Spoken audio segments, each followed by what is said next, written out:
Bienvenue dans ce chant 3 de Savitri, écrit par Sri Aurobindo et traduit par Sat Prem. Accompagné de tous les éléments,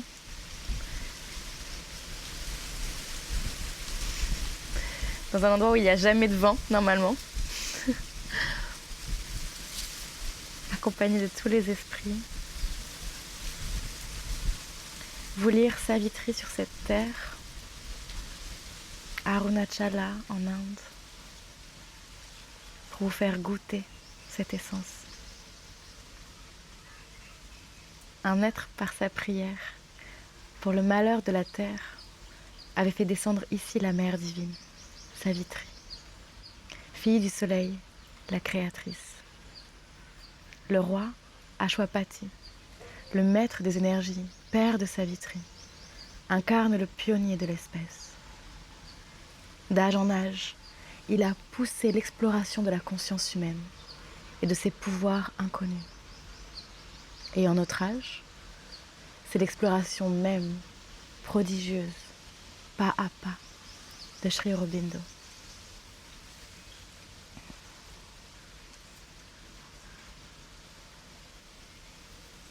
Chant numéro 3. Le yoga du roi. Le yoga de la délivrance de l'âme. Le désir d'un monde avait contraint la naissance mortelle de Savitri. En tête de la quête immémoriale, protagoniste de cette tragédie mystérieuse où l'inconnu se poursuit lui-même à travers les formes et limite son éternité par les heures, où le vide, aveugle, se débat pour vivre et pour voir. Un penseur, un travailleur tenace sur le terrain de l'idéal, avait tiré cette puissance rayonnante pour le besoin muet de la terre. En lui, un esprit des sphères plus vastes se penchait. Sur notre province, à la vue éphémère, un colonisateur de l'immortalité. Un phare pointé sur les routes incertaines de la terre. La naissance du roi recelait un symbole et un signe. Son être humain, tel un vêtement translucide, cachait la toute sagesse qui conduit le monde aux yeux bandés. Affilié à l'espace et au temps cosmique, il payait ici-bas la dette de Dieu envers la terre et envers l'homme. Une filiation plus grande était son droit divin. Bien que consentant à l'ignorance mortelle, sa connaissance participait de la lumière ineffable. Énergie de l'originelle permanence, emmêlée au flux de moments, il gardait la vision des vastitudes par-delà. En lui était un pouvoir de l'inconnaissable. Archiviste des symboles de l'au-delà, trésorier des rêves surhumains, il portait le sceau des mémoires puissantes et versait leurs raies grandioses sur la vie humaine. Ses jours étaient une longue poussée vers le suprême. Nourrissant ses racines tournées vers le ciel, un être soutenu par les sources occultes de l'esprit, grimpé par des rayons blancs à la rencontre d'un soleil inconnu. Son âme vivait comme le délégué de l'éternité. Sa pensée comme un feu à l'assaut des cieux. Sa volonté, un chasseur sur les pistes de lumière. Une impulsion océanique soulevait chaque respiration. Chaque acte laissait l'empreinte d'un dieu. Chaque moment était un battement d'ailes puissante. Le petit lopin de notre mortalité, touché par cet habitat des sommets, devenait un terrain de jeu de l'infini vivant. Cette apparence corporelle n'est pas tout. La forme trompe. La personne est un masque, profondément caché dans l'homme, des pouvoirs célestes peuvent habiter. Par la mer des ans, sa coque fragile transporte un incognito de l'impérissable, un esprit attend, qui est la flamme de Dieu, une parcelle brûlante du merveilleux, un artiste de sa propre beauté et de son propre délice, immortel dans notre pauvreté mortelle. Ce sculpteur des formes de l'infini, cet habitant masqué, irreconnu, initié de ses propres mystères voilés, cache sa pensée cosmique dans une petite semence muette. Dans l'énergie silencieuse de l'idée secrète, déterminant la forme et l'acte prédestiné. Passager de vie en vie, d'étendue en étendue, changeant l'image de son être de forme en forme. Il regarde l'icône qui grandit sous son regard et dans le ver de terre prévoit le Dieu qui vient. Enfin, le voyageur sur les sentiers du temps arrive aux frontières de l'éternité. Drapé dans le symbole transitoire des humains, il sent la substance de son moi qui ne meurt pas et perd sa parenté avec la mortalité. Un rayon de l'éternel frappe son cœur. Sa pensée s'élargit à l'infini. Tout, en lui, se tourne vers les vastitudes de l'esprit. Son âme brise le mur pour rejoindre la sur-âme. Sa vie plonge dans l'océan de la super-vie. Il a bu le lait de la mer des mondes.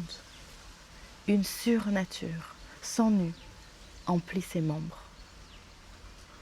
Elle adopte le terrain inaltérable de son esprit, tel un soft-lieu de son monde changeant, et façonne l'image de ses puissances à venir.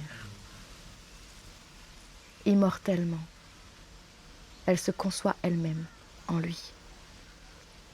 Dévoilée, la créatrice œuvre dans la créature. Sa face transparaît à travers sa face, ses yeux à travers ses yeux. Son être est sien, dans une vaste identité. Alors, dans l'homme, se révèle le divin manifeste. Une unité statique alliée à un pouvoir dynamique, descendant en lui, sceau de la divinité intégrale. Son âme et son corps portent la marque splendide. Une longue préparation obscure façonne la vie de l'homme. Un cercle de labeur et d'espoir et de guerre et de paix, traqué par la vie sur le sol obscur de la matière. Tandis qu'il grimpe vers un pic que nul n'a jamais foulé, il cherche à travers une pénombre trouée de flammes, une réalité voilée, à demi connue, toujours manquée. Une quête de quelque chose ou de quelqu'un jamais trouvé. Le culte d'un idéal jamais devenu vrai ici. Une spirale sans fin d'ascension et de chute jusqu'à ce que, enfin, il arrive au point géant où sa gloire brille, pour laquelle nous fûmes faits, et nous sommes précipités dans l'infini de Dieu. De l'autre côté de la ligne de notre nature, nous nous échappons dans l'arc de la surnature, dans la lumière vivante. Ainsi en était-il maintenant de ce fil de la force. En lui, cette haute transition avait posé sa base. L'ouvrier cosmique, l'originelle et suprême immanence, dont tout le cheminement de la nature est l'art, avait posé sa main secrète pour tourner cette frêle machine de boue à un usage céleste. Une présence battait l'enclume derrière l'écran énigmatique. Elle pilonnait ce sol pour porter un poids de titan, raffiner les blocs mal équarris des énergies naturelles et sculpter son âme en la statue d'un dieu. L'artisan de cette substance magique du moi, peinant, œuvrant à son haut et difficile dessin, dans le vaste atelier du monde merveilleux, modeler ses matériaux rythmiques dans un temps intérieur. Puis vint le brusque miracle transcendant. La grandeur masquée, immaculée, pouvait ébaucher, dans l'occulte matrice de la vie en travail, son rêve grandiose des choses à venir. Clé de voûte de l'architecture des mondes, un mystère du mariage de la terre et du ciel, annexer la divinité à la composition mortelle. Un voyant était né, un hôte ensoleillé du temps. Le firmament fermé du mental n'existait plus pour lui là-haut. Dans la façade mythique de la nuit et du jour, un trou déchirait la voûte qui cache tout. Les extrémités conscientes de l'être s'en allaient rouler derrière. Les bornes de la petite personne tombaient. L'île Ego rejoignait son continent. Outrepasser ce monde de formes emprisonnantes et rigides, les barrières de la vie s'ouvraient sur l'inconnu. Abolies, les conventions du concevable rayaient la clause rigoureuse de l'asservissement, annuler le pacte de l'âme avec la naissance de la nature. Les interdictions grises, toutes, étaient jetées par terre, brisées, le dur couvercle chatoyant de l'intellect. La vérité, sans division, trouvait son immensité de ciel. Une vision empyrène voyait, savait. Le mental emmuré devenait lumière illimitée. Le moi fini s'appariait à l'infini. Sa marche maintenant prenait des ailes d'aigle. Sortie de son apprentissage de l'ignorance, la sagesse l'élevait à son métier majeur et de lui faisait un maître maçon de l'âme, un bâtisseur de la maison secrète de l'immortel, un aspirant au suprême temps indivisible. La liberté et la souveraineté l'appelaient d'en haut, au-dessus de la pénombre mentale, par-delà cette nuit de la vie qui navigue à l'étoile, rayonnait l'aurore d'un jour spirituel. À mesure qu'il grandissait, ainsi, en son moi plus vaste, l'humanité dictait de moins en moins ses mouvements. Un être plus grand voyait un monde plus grand. Une intrépide volonté de connaissance osait nier les lignes de sécurité que trace la raison, les barreaux qui empêchent l'essor du mental, la plongée de l'âme dans l'infini. Même ses premiers pas brisaient nos petites bornes terrestres et vagabondaient dans un air plus ample, plus libre. Dans ses mains, soutenu par une énergie transfiguratrice, il empoignait légèrement, tel un arc de géant laissé à l'abandon dans une caverne secrète et scellée, les pouvoirs qui dorment, inutilisés dans l'homme intérieur. Pour lui, le miracle devenait un acte normal, magnifiquement naturel dans cette autre ère. Il tournait au service courant des travaux divins. Des efforts qui auraient brisé les forces d'un cœur mortel et poursuivaient avec une royauté d'aise puissante des buts trop sublimes pour la volonté journalière de la nature. Les dons de l'esprit venaient à lui en foule.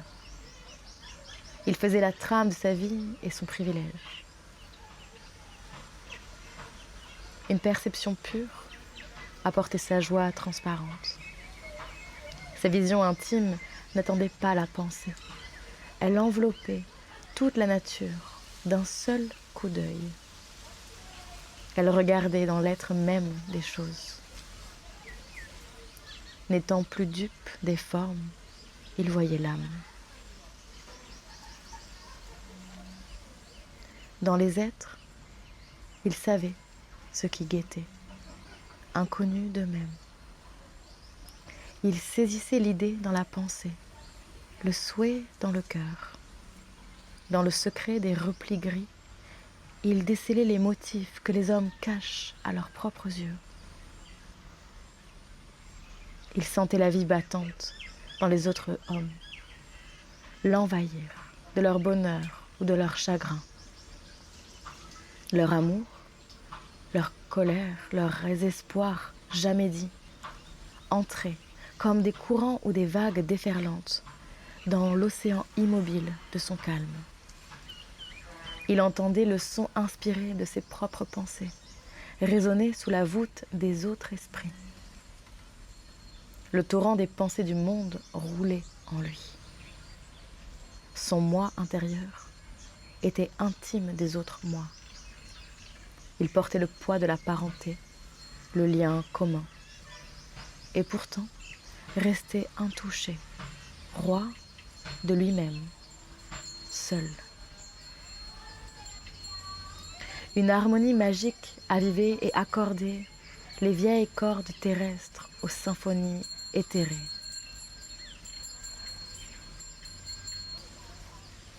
Soulevait les serviteurs du mental et de la vie, les changer en heureux participants des résonances de l'âme. Les cellules et les nerfs devenaient une harpe sensitive, enregistreurs de luminescence et d'extase. Les moyens du corps devenaient les compagnons de l'esprit. Des fonctions plus divines, douées d'un mode plus fin, éclairaient de leur grâce la matérialité extérieure de l'homme. L'expérience des couches profondes de l'âme ne dormait plus, droguée par la domination de la matière.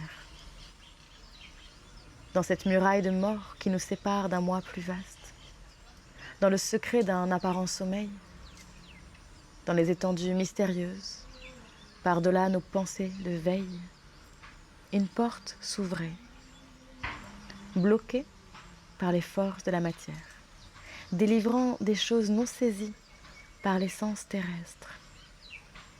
Un monde jamais vu, inconnu du mental, dehors, apparaissait dans les espaces silencieux de l'âme.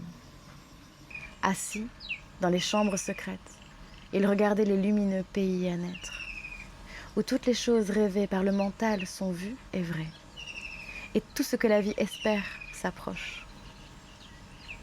Il voyait les parfaits en leur demeure étoilée, vêtus de la gloire d'une forme immortelle, reposant dans les bras de paix de l'Éternel, plongés dans l'extase des battements de cœur de Dieu. Il vivait dans l'espace mystique où prend naissance la pensée, où la volonté est mue par une puissance d'ailleurs, nourrie par le lait blanc des vigueurs de l'Éternel, tandis qu'elle grandit à la semblance d'un Dieu. Dans les intimités occultes du témoin, fermées par les murs du mental, par des intérieurs cachés et des passages dissimulés, s'ouvraient les fenêtres de la vision intérieure. Il était maître de la demeure du temps, sans division. Soulevant le lourd rideau de la chair, debout sur le seuil gardé par le serpent, il plongeait le regard par d'étincelants corridors sans fin, silencieux et à l'écoute, dans le cœur du silence, attendant la venue du nouveau et inconnu.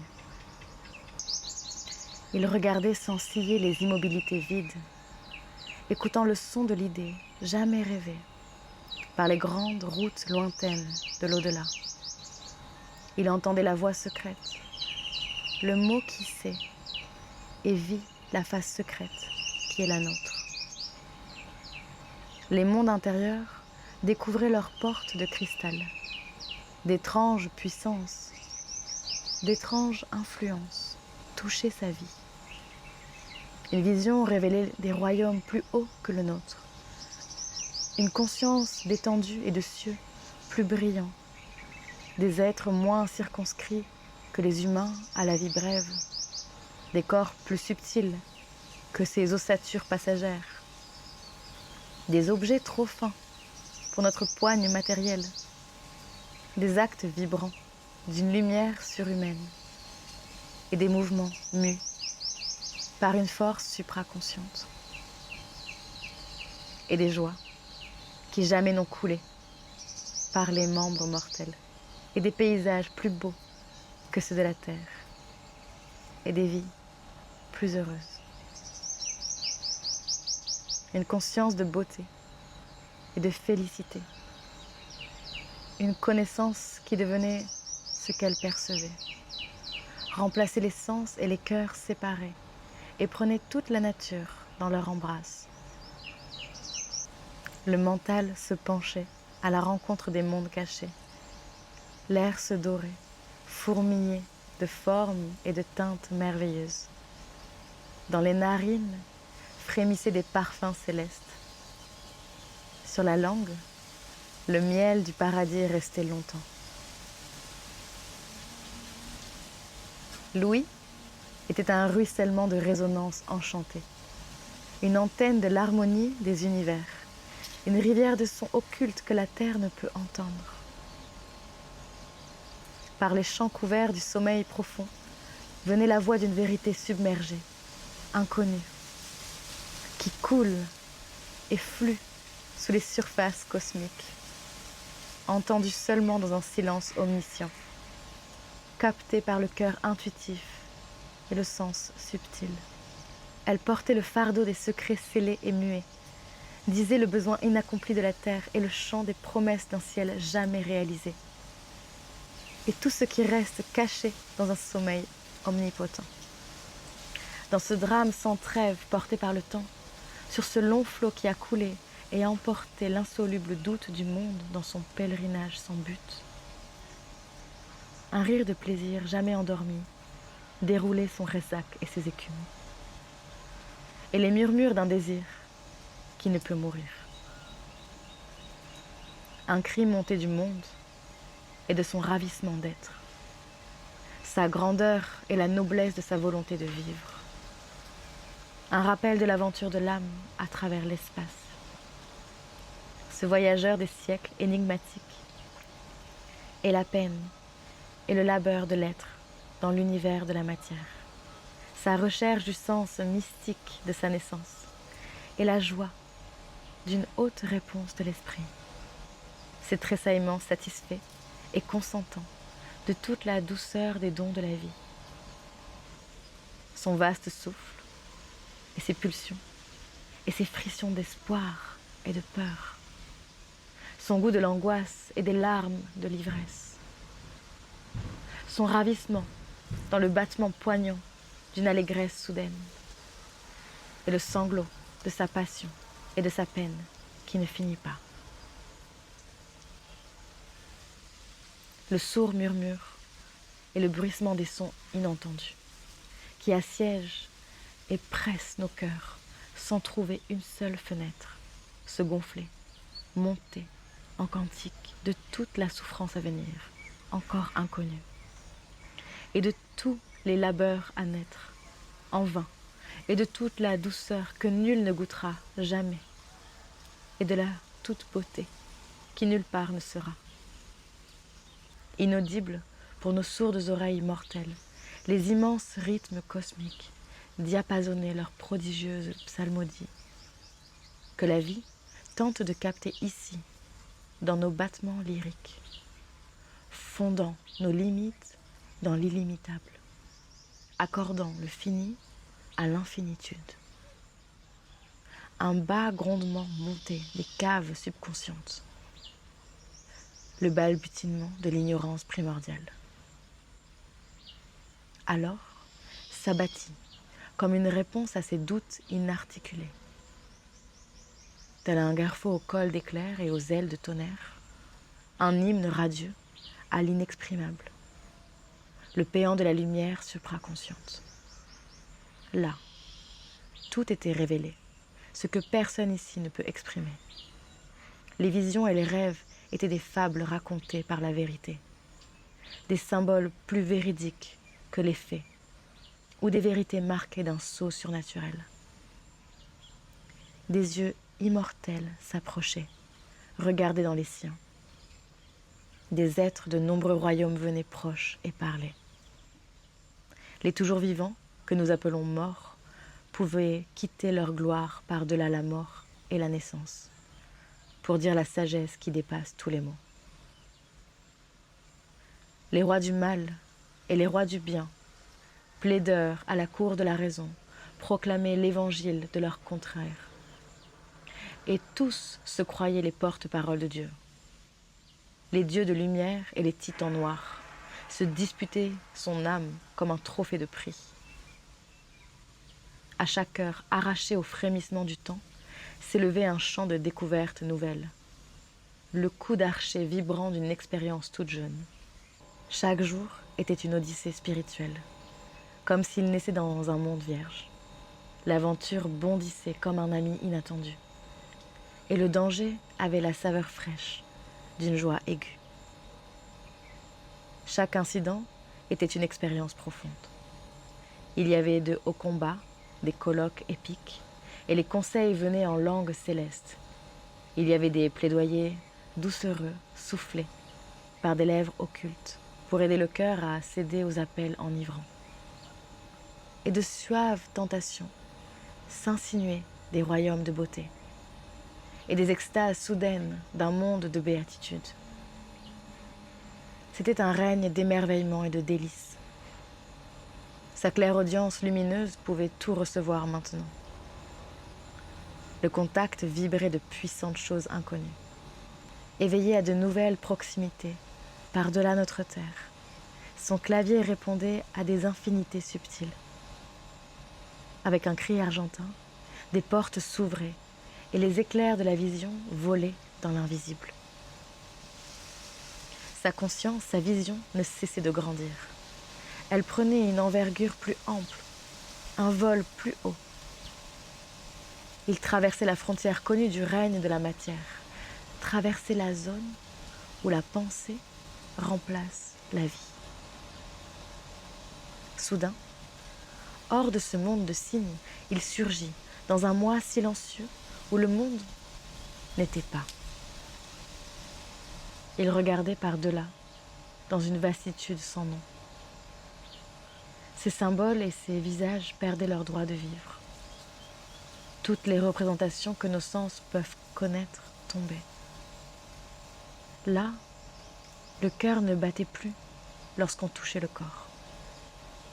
Là, les yeux ne regardaient plus les formes de la beauté. À de rares intervalles lumineux au sein du silence, il pouvait prendre son essor dans une région sans signe, comblée du contenu profond de cela qui n'a point de forme, où le monde était embrassé dans un seul être, et tout était connu par la lumière d'identité, et l'esprit était sa propre évidence. Le regard du suprême regardait par les yeux humains, et voyait toute chose, toute créature, comme lui-même, et savait toute pensée, toute parole, comme sa propre voix. Là, l'unité est trop proche pour être cherchée et étreinte, et l'amour est un appel, de l'un à l'un, et la beauté, une tendre différence du même, et l'unité est l'âme de la multitude. Là, toutes les vérités s'unissent en une seule vérité, et toutes les idées rejoignent la réalité. Là, se connaissent elles-mêmes par son être même sans terme. la suprême sagesse sans mots, absolue, est assise, solitaire, dans le calme éternel, voyant tout, sans mouvement, souveraine, seule. Là, la connaissance n'a point besoin de mots pour incarner l'idée. Cherchant une demeure dans l'illimité, lasse de son immortalité sans gîte.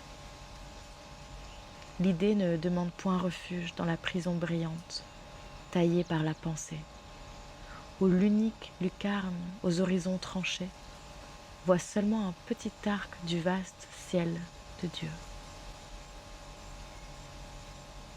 Là, le sans borne épouse le sans borne.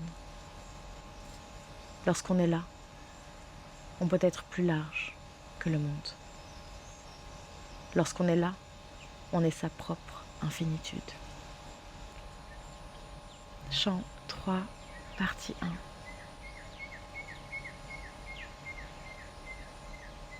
Merci.